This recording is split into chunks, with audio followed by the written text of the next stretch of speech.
YouTube people, my name is CoolPaws96 and today I'm going to be talking about the show As Told by Ginger. It was created in actually the original pilot premiered in 1998 and the show was created by Emily Kapnick. I hope that's how I said her last name right. If I missaid it or anything, I do apologize. I try to be good with names, but sometimes I can't. We all get that way, it's all good. But, As Told by Ginger ran for 60 episodes, which I wish had more because it was such a great show. And it originally premiered in October of the year 2000, and it ended in sometime from the mid to late 2000s, I think probably into the 2010s, maybe something like that. But yeah. So this is kind of like my own little review of what I think of the show and all that. So as Told by Ginger deals with the main character, Ginger Foutley, as she goes through middle school and in the last season in high school, like grade 9, freshman year. And it shows like the daily lives of her and her friends, Dodie Bishop and Macy Lightfoot, and also her little brother Carl Foutley and his best friend Hoodsie, whose real name is Robert Joseph, but everyone besides Hoodsie's mom calls him Hoodsie. And Hoodsie is also Dodie's little brother. And one thing I applaud the show for is dealing with a lot of serious issues that some shows today still have a little hard time facing, especially for cartoons. Now, As Told by Ginger, it really was ahead of its time. It dealt with, like, it wasn't afraid to deal with single parenting, it wasn't afraid to deal with addiction, like the loss of a loved one and all that jazz. And I'm gonna be honest, I really wish that I watched it growing up because I never really heard of As Told by Ginger all that much when I was growing up, and I'm kind of upset that I never really have heard about it all that much. I think I really needed a show like that at the time when I was growing up because for the longest time, up until I was about 9 or 10 years old, my mom was a single mom, so I can relate to Ginger living with, like in Lois being with her single mom and being the child of a single parent. And it wasn't always easy. Like, and that show even showed the struggles of also being a single parent. Like in the episode where Ginger's class is going to take a field trip to New York City, but Lois is a nurse at the hospital in Sheltered Shrubs, and the nurses are getting underpaid for all the hours and work that they put themselves through. So they go on a strike, and Lois takes up a cleaning job in order to help make more money for her and her kids. And I really can relate to that because being the child of a single mom was never easy. It never was. And up until my stepdad came along, it really made everything better. And with the way that it also dealt with divorce, that is something that I really can relate to because I relate to Carl on how he views his father as well, because I tried to build a relationship with my own father, like my biological father, but it didn't fully work out. So I also relate to Carl hugely amount on that as well, like how he feels about his father Jonas. And when Lois's fiance slash new husband, sorry for the spoilers, Dave came along, Dr. Dave, like everything is making it better and all that. And that's how I felt with my stepdad once he came along.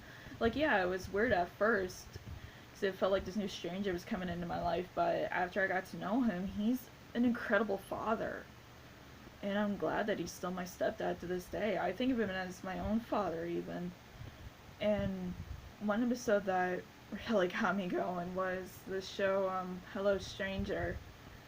Ginger was asked to participate in this art show, and she got a letter from her estranged father Jonas, and she was, she tried to invite him to the show to see her read the poem that she wrote, and then stuff ended up happening to Lois and Carl where they ended up winding up in the hospital, and Ginger's poem, that really hit me. So I could relate to it so bad. And especially the end of the episode, I'm not going to give away the spoilers, but I'm not going to lie, it really touched me. It made me cry. It's an episode that I really can relate to. And I'm sorry if I'm getting emotional just thinking about it. But I really do appreciate how they were able to handle these topics in ways that we can also learn from them as little kids at the time. And one thing I loved about Ginger is how she was always writing all the time. With me, I have always enjoyed writing stories, but I never really gotten seriously into writing until I went into high school. And I really wish I had that show growing up. Because it wasn't until I got into this YouTuber, Old School, it was either Old School Lane or Old School Jane. It was one of them. I am sorry for saying the name of the YouTube channel wrong, but they talked about As Told by Ginger numerous times, and I really highly recommend seeing their reviews, and especially like their favorite episodes on it. They had some really, really good points to say, especially when they did the podcasts of all the episodes of As Told by Ginger. It was really well done. I really thank them for doing that. And I really am sad that As Told by Ginger didn't get a lot of the attention that it deserved, because it became kind of an underrated cartoon over the time, like especially when it was premiering, because at the time when it premiered in the year 2000, like boys didn't really, it's kind of like what they talked about in the Old School Lane episode, or again, I'm gonna say Old School Lane. Again, I am sorry if I'm saying the YouTube channel wrong, but I'm caught up at the moment. So Old School Lane was talking about how, as told by Ginger, boys didn't want to be caught looking or seen, or just kind of like something like that, about how boys watching a cartoon with a female lead character, so they would watch the boys shows, quote unquote. And then it got like all these different air times, and it just kind of ended at some point. Now, over the years, As Told by Ginger hasn't really gotten a lot of the attention it deserved, but it has gained a really good cult following, so at least it's got that. But I kind of wish that it would be more in mainstream media, like how Rugrats, Ed, Edd n Eddy, or SpongeBob, like all those other old Nickelodeon shows are. And yeah, it's pretty interesting. It really is. One thing I really, really love about the show is that it continued along with the storyline, because it's like so many cartoons, like from when my parents generations to my generation, even to today's generations of cartoons. So many of them don't follow the same storyline. But when you have cartoons like Steven Universe and As Told by Ginger, and I don't know, I think Kim Possible might have done it. I might be wrong on that. But, like Steven Universe and As Told by Ginger, they're kind of like the main two shows I think of that have followed a storyline. Like, I know there has been more, but those are the first two that usually come into my head. But I really liked it because you had, again, like 99% of other shows that would deal with one subject, and then in the next episode, it wouldn't even happen. Like SpongeBob, like all that, how they do in Fairly Odd Parents and stuff like that. But I really like how they did that, and especially with the whole changing outfits thing, because I know growing up, shows like Bratz, yes, I watched Bratz. Actually, no, not watch. I still watch it from time to time. I like reliving part of my childhood, so don't blame me. And The Weekenders, I still like watching that show whenever I can find it. And I know there was some other cartoons that changed the outfits, but I can't think of them at the moment. But I like how As Told by Ginger also did the changing outfits thing, instead of like keeping the same main outfits over and over. Well, except for like a couple characters. From what Old School Lane said, Carl and Hoosie, that was kind of like the parody, as the creator put it, of like, the whole changing outfits thing kind of deal. I'm just going with what I heard. But yeah, I also really like that. And especially with some of the movie specials, I think there was like 3 or 4 of them, and one of them, called Butterflies Are Free, you literally had to watch all the episodes from seasons 1 and 2, and I think maybe part of season 3, to get caught up to, so you'll know like all the story events that led up to that point. And it happened along with all those other 4, like the other 3 or 4 TV movies that they did. my own thoughts on the characters are pretty interesting. Like, you got Ginger, who's the typical tween turning into a teen, trying to be like one of the popular kids, and then you got Dodie, who's honestly my least favorite character. Uh, she's just, I don't know, it's eh. That's kind of what I think about her. Like, I just don't like her, but that's just my opinion. And then you got Macy, who, she really means well. Like, she cares, but she's so paranoid and safety reasons. But I find it really funny because in the pilot episode, when Ginger got invited to Courtney Gripling's party, who's the rich girl and the most popular girl in school, um, Darren, their other best friend, he said that he would ask his brother for some advice on how to be cool. So when Darren told them don't eat dip, they're like, okay. And then Ginger's crush, Ian Richton, when Darren mentioned that Ian was going to be there, Macy said, I hope he knows about the dip. I don't know, I just found that really funny. Like, I think, like, they all had some of their best moments in the series, but I think Macy has some of the best ones. Same as Carl. Like, I really like how Carl wasn't afraid to be him. Like, he was the disgusting little boy who did his own thing, like a lot of the other little boys did.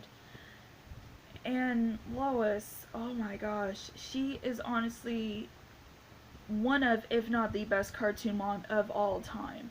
Like, she struggled being a single mom, and again, I can relate to that because it wasn't easy.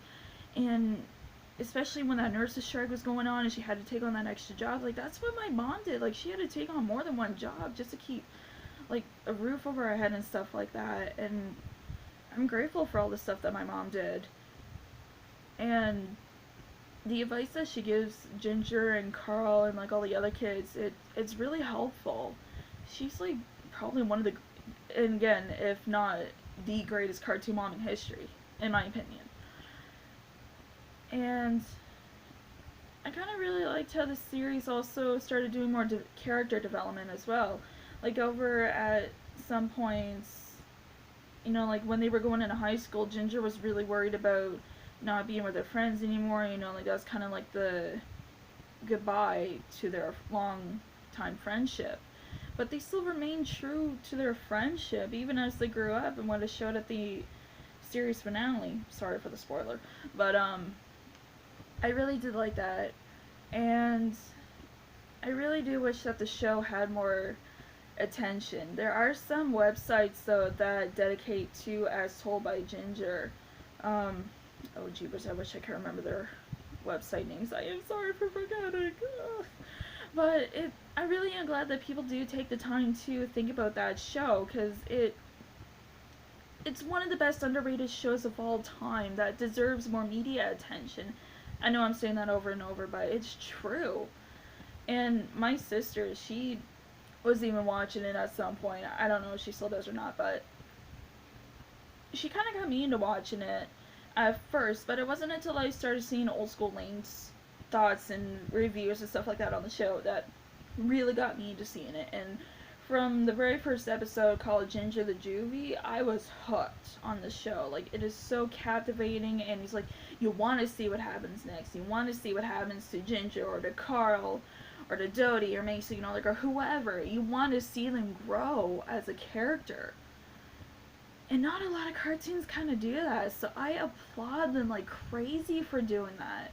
Now, I know a lot of people say that the animation style was, like, really hideous and icky and ugly and all that, but to me, honestly, I never really thought of him as ugly or anything like that. Like, they're Klasky Chupa, they're the same studios that did Rugrats and, like, maybe a couple other cartoons in the 90s.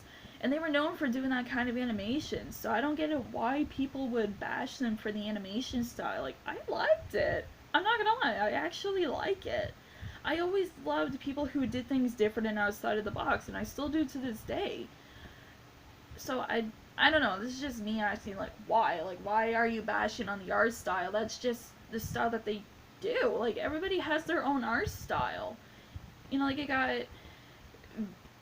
you know, like, Salvador Dali with the stuff like that, but anyways, I gotta end this video, so thank you so much for taking the time out of your busy schedules to watch this. Don't forget to like, comment, and subscribe, and I will see you guys in the next video, so bye!